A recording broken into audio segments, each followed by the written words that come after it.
Lihim na pagpunta ni Bato de la Rosa sa Senado, ginawan pa ng issue ni Lacson na di umano sumakay daw sa kotse ni Pia Cayetano upang tulungan makapasok muli sa Senado na kinainis din ni Marcoleta ang pag-post nito. Dito nyo mapapansin na mahilig silang gumawa ng ganitong issue at ipinakikita nila na wala silang malasakit sa kasamahan. Nalabag sa loob nila ang pagtulong dito kay Bato de la Rosa upang makarating. Noon pa man ganito na ang ugali ng mga ito kaya walang pinatutunguan ng gobyerno.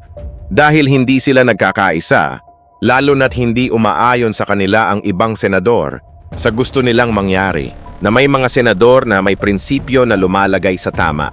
Hanggat nasa kapangyarihan pa ang mga ito, walang magbabago dahil sa mga ganitong uri ng mga politiko. Eto, panoorin nyo.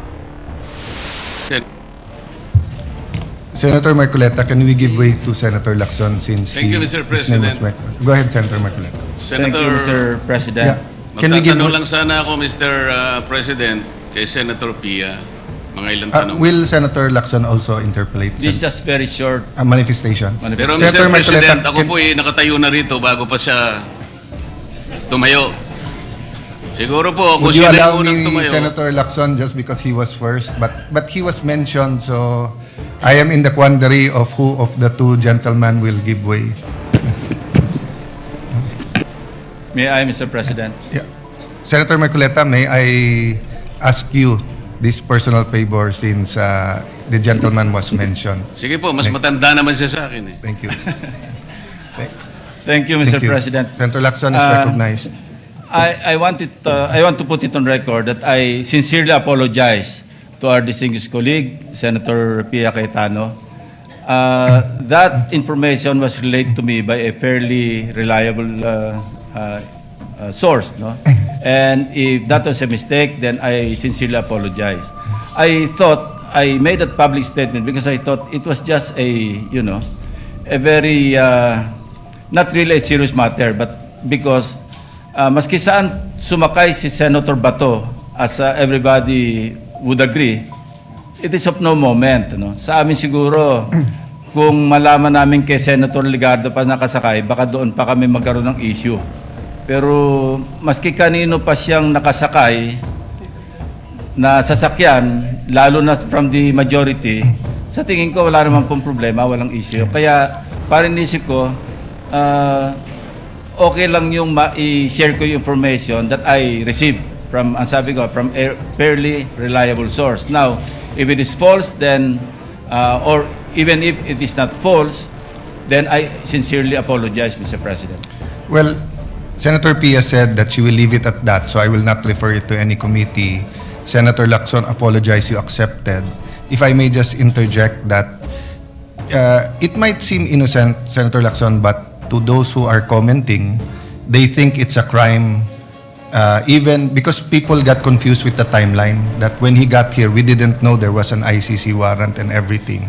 I told the media after my sister speaks, sa akin siya nakasakay, and I did not tell my sister, and I did not tell many of the members in the majority that he will attend. Ang sabi ko lang, please be there. Senator Marcoleta. Mr. President, tatanong ko lang po sana kay Sen Pia, kung halimbawa po ako'y nakisakay sa kanyang sasakyan, siya po ba o ako'y nakagawa ng isang krimen dito sa ating bansa? Sa akin lang po, kung kahit sino sa mga kasamahan natin dito na they need a ride, na nangyari na yon. Minsan may event tayo, sumasakay ako sa kotse ni Senator Mig Subiri, nakasakay na rin ako sa kotse ni Senator Loren, nakasakay na rin ako sa kotse ni Senator Angara. Sino pa sa inyo hindi nagbibigay sa akin ng ride? I would be happy to give a colleague a ride. But I'm just saying, that's why I had to repeat na I don't have an issue with Senator Bato arriving in the Senate. I have an issue with the aspersion of malice na parang patago kong pinarating dito na gamit ang kotse ko na walang katotohanan. Kaya to answer your question, wala naman hong masama doon. Yun nga po eh. Siya na rin po ang umamin na wala naman pong masama, ay ba't kinakailangan pong gawan pa po ng post yun? Pangalawa pong tanong, Mr. President, Senator Pia, kung halimbawa po, ginawa ko yun, nakisakay ako sa inyo, dahil meron lang akong gustong pagtaguan Hindi po ba napagtitibay natin, nakasabihan nating mga Pilipino, at nakuha ko naman talagang magtago dahil nakisakay nga ako sa inyo. Hindi ba napatunayan natin ang isang kasabihan, Mr. President, Senator Pia, na nagtatali-talinuhan ng matsing, nauutakan pa rin. Salamat po, Mr. President. Mr. President, this is not a response to Senator Marcoleta questions or statements, but I just also want to put on record na yung tinatanggap ko po yung apology ni Senator Lacson. Wala akong problema sa akin yon.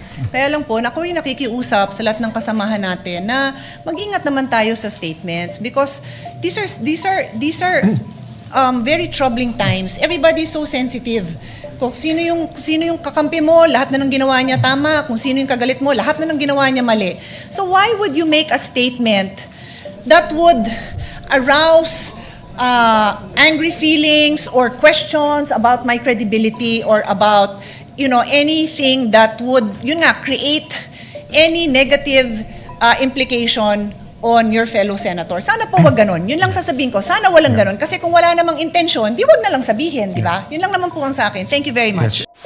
Ni Tito Soto, anong sabi niya? Basahin ninyo.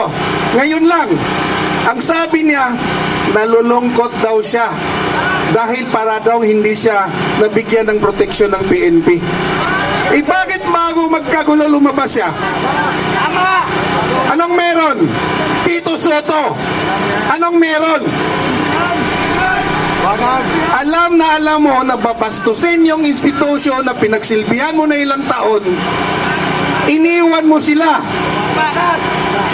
para kunwari hugas kamay.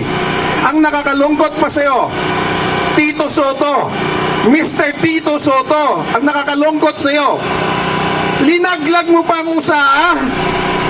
Ang sinabi mo, usaan ang bahala nung pumasok ang NBI. Sino ba Senate President? Sino ba may utos? Hindi naman ako naniniwala sa tagal ko ng Senado. Ako naninilbihan dito sa Senado. Ngayon ko lang nakita ang kawalang hiya na ginawa ninyo sa building, institusyon ng Senado. Hindi na kayo namili. Bakit ngayon? Parang binababoy ninyo ang ating mga senador. Bakit ngayon, Tito Soto? Makinig ka. Ano ba ang naitulong mo na binastos ngayon ng Senado? Ano bang personal agenda mo? Gusto mo maging presidente? Tumakbo ka sa 2028 para malaman natin. Hindi yung nangangagaw kayo ng posisyon. Mga kasama, para sa kaalaman po ng lahat, habang nagkakagulo po tayo dito sa labas at sa loob, nasubmit na po ang article of impeachment po sa Senado. Na-receive na po nila. Andiyan na po sa loob. Andiyan na po siya sa loob.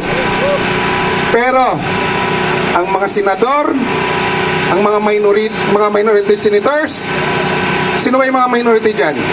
Larissa. Alam mo, tandaan ninyo to ang mga senador ang gumagawa ng batas.